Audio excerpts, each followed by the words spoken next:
ng Senado hinggil sa pagkaka-aresto kay dating Pangulong Rodrigo Duterte.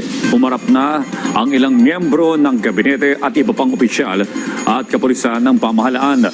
Sa pagdinig, iginiit ni Justice Secretary Jesus Crispin Remulla na sumunod sa due process bago dumating sa punto na maaresto ang dating presidente. Nagtalo naman ang mga senador at si Secretary Remulla sa usapin ng extradition. Pero sagot ni Remulla, hindi pwede ang extradition. Ito raw ay dahil walang treaty o kasunduan sa ICC, bunsod ng pag-atras mismo dito ng dating Pangulo. Dito surrender. Extradition lang. Kaya nga, bakit hindi natin hinintay?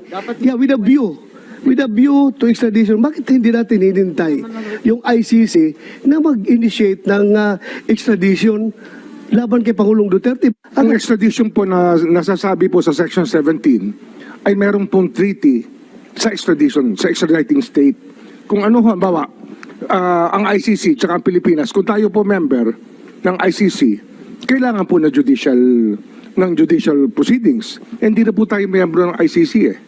Kasi kung member po tayo ng ICC, nakakatulong sana kay President Duterte na hindi po siya ililipad. Siya po yung mismo nag-atras ng ating membership eh. Kaya nga Kasi yung po yung malinaw po, na may treaty po na kinakailangan para ho magkaroon ng extradition. Wala pong treaty eh. Kasi nga, nag-withdraw na tayo sa ICC.